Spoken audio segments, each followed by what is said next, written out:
अस्सलाम वालेकुम, welcome to my channel. उम्मीद है सब खैरियत से होंगे। आज की वीडियो बहुत ही अहम टॉपिक पर है क्योंकि कनाडा में आने से पहले लोग यहाँ के एक्सपेंसेस के बारे में जानना चाहते हैं।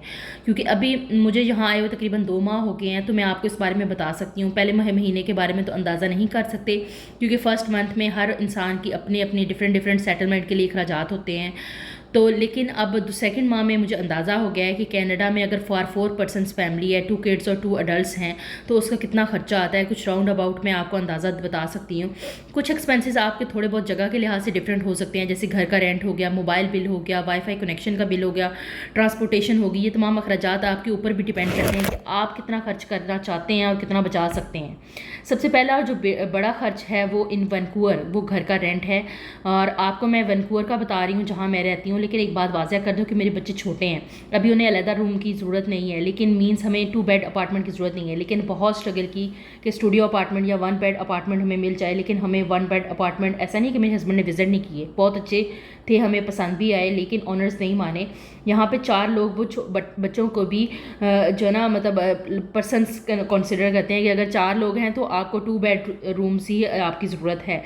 तो हमें 2 बेड्स अपार्टमेंट ही लेना पड़ा। और ये भी डिपेंड करता है कि अगर आप अकेले हैं तो आप शेयरिंग में रह सकते हैं। जैसे मतलब हम 4 लोग हैं तो हम लोग जो है ना बेसमेंट में रह रहे हैं। और बेसमेंट की भी जो है ना फॉर 1 बेड जो है ना बेसमेंट जो है ना वो 1500 से लेके 1700 तक उसका रेंट है डॉलर्स। और उसके बाद नेक्स्ट जो है ना अगर हम लोग रह रहे हैं 2 बेड रूम जो बेसमेंट है उसमें तकरीबन 1800 से 25 तक जाता है ये। और ये हमारा 1800 है। और ये डिपेंड करता है कि अगर बेसमेंट फुली फर्निश्ड है तो उसके लिहाज से भी उसका जो है ना रेंट होगा। लोकेलिटी पर भी डिपेंड करता है रेंट की और अगर फॉर एग्जांपल आप डाउनटाउन में रह रहे हैं तो वहाँ डिफरेंट रेंट होगा। नेक्स्ट जो आपका एक्सपेंस है वो है आपका वाईफाई। घर पर वाईफाई बहुत ज़रूरी है। कुछ जगहों पर घर के रेंट के अंदर ही वाईफाई इंक्लूडेड होता है, लेकिन हमारा इंक्लूड नहीं था, हमने खुद लगवाया। तो इसकी कॉस्ट हमारी तकरीबन $60 पर मंथ आती है। इसके बाद नेक्स्ट अगला बिल आ जाता है हमारा एक्सपेंस जो मोबाइल बिल। तो मोबाइल्स 50 से 60 राउंड अबाउट हमारे एक्सपेंस है। नेक्स्ट हाइड्रो एंड यूटिलिटीज़, हमारा हाइड्रो एंड यूटिलिटीज़ हमारे रेंट के अंदर ही इंक्लूडेड है। लेकिन कुछ लोगों का कवर नहीं होता, तो वो हाइड्रो एंड यूटिलिटीज़ में आपके घर के बिजली बिल, पानी और उसके साथ हीट सिस्टम का बिल उसके अंदर होता है। और वो तकरीबन लोगों का अमूमन 100 से 120 तक नॉर्मली होता है। सबसे जो इम्पॉर्टेंट एक्सपेंस है वो यहाँ है मंथली ग्रॉसरी। तो ये डिपेंड करता है कि अगर आप ज़्यादा क्या खाना पसंद करते हैं, नॉन वेज या वेज। नॉन वेज थोड़ा सा जो है ना मतलब अफोर्डेबल है बनस्बत वेज के। यहाँ पे वेजिटेबल्स बहुत महंगी हैं, सब्जियों की कीमतें गोश्त की निस्बत बहुत ज़्यादा हैं, गोश्त सस्ता है उसकी निस्बत। तो सेकंड जो है ना मंथली ग्रॉसरी डिपेंड करती है कि आपके जैसे हमारे बच्चे हैं तो बच्चों की पसंद की चीज़ें लानी पड़ती हैं और उसके लिहाज से भी डिपेंड करता है। तो ये तकरीबन राउंड अबाउट हमारा $800 बनता है। बाहर खाने के लिए सब कुछ इजीली मिल जाता है, लेकिन बहुत महंगा है। शुरू में आपने अपने खर्चात जो है ना महदूद करने पड़ते हैं। कोशिश करें कि घर पर ही खाएं, लेकिन वीक में अगर 1-2 बार आप बच्चों को लेकर बाहर जा रहे हैं तो इस पर तकरीबन $100 से $200 आपका खर्चा आ रहा होता है। ये डिपेंड करता है कि आप कितना बाहर खाते हैं। ये बिल जो है ना 100% आपके ऊपर डिपेंड करता है। अगर बाहर आप नहीं जाते तो आपको कुछ खर्च नहीं आएगा।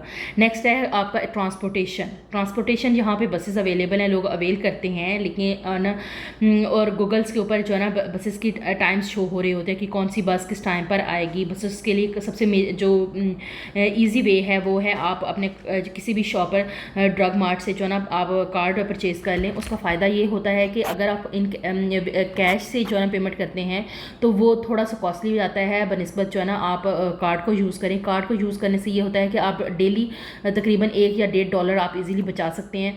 मंथली आपका जो है ना कार्ड का बिल $120 से $130 तक आता है ओनली फॉर वर्किंग पर्पज़। अगर और हम लोगों ने आते ही कार ले ली थी जैसे कि, तो पाकिस्तान में तरीकाकार ये होता है कि अगर आपके पास कार है तो साल के बाद जो है ना मतलब एक दफ़ा इंश्योरेंस देना पड़ती है। यहाँ पर ऐसा नहीं है। यहाँ अगर आपके पास कार है तो हर माह आपको इंश्योरेंस देनी पड़ती है। तो यहाँ इंश्योरेंस की जो रेंज होती है वो नई कार के लिए कि जो है ना वो तकरीबन 200 से स्टार्ट होती है। अगर कार की कंडीशन पुरानी है तो वो $300 से $350 तक जाती है। तो इंश्योरेंस आपकी ड्राइविंग लाइसेंस पर भी डिपेंड करती है। जितना ड्राइविंग एक्सपीरियंस आपका ज़्यादा होगा उतनी ही इंश्योरेंस कब होंगी। तो हमारी वो $144 जो है ना पर मंथ हमारी कार इंश्योरेंस जाती है। नेक्स्ट आ जाता है गैस बिल। तो गैस बिल जो है ना वो डिपेंड करता है, वो दो तरह का होता है, एक होता है आपका वांट और एक आपका हो जाता है नीड। तो मैं यहाँ पे नीड को डिस्कस कर रही हूँ। नीड ये है कि फॉर वर्किंग पर्पज़ या आपको जो है ना ग्रॉसरी के लिए या इंपॉर्टेंट काम्स करने के लिए घर से बाहर निकलना पड़ता है, तो वो हमारा तकरीबन $300 जो है ना हमारा गैस बिल आता है। और वांट तो आप उसको जितना बढ़ाना चाहें बढ़ा सकते हैं। बच्चों को आउटिंग के लिए अगर बाहर लेके जा रहे हैं, लॉन्ग ड्राइव पे जा रहे हैं, तो गैस का बिल ज़ाहिर ऑटोमेटिकली इंक्रीज़ होगा। तो ये डिपेंड करता है, आप उसको कंट्रोल करना चाहें कर सकते हैं, अगर आप करना चाहें तो ऑब्वियसली कर सकते हैं। ये आप के ऊपर फुली डिपेंड करता है। ये जो सारे एक्सपेंस हैं वो तकरीबन राउंड अबाउट, ये मैंने अपना पर्सनल एक्सपीरियंस आपके साथ जो है ना शेयर किया है। ज़रूरी नहीं कि जितने एक्सपेंस हमारे हैं सब आपके उतने आप भी के भी उतने ही हों, या कमी बेशी हो सकती है, लेकिन बेसिक अखराजात इतने ही होते हैं। इससे जो है ना नए जो आने वाले हैं उनको आइडिया मिल जाता है। ये तकरीबन 3500 से लेके 4000 के राउंड अबाउट जो है ना आपका एक्सपेंस हो सकता है। न्यू कमर्स को ये वीडियो बहुत हेल्प करेगी। ये वीडियो काफ़ी इन्फॉर्मेटिव है। उम्मीद है कि आपको काफ़ी इन्फॉर्मेशन मिली होगी। टेक केयर, अल्लाह हाफिज़।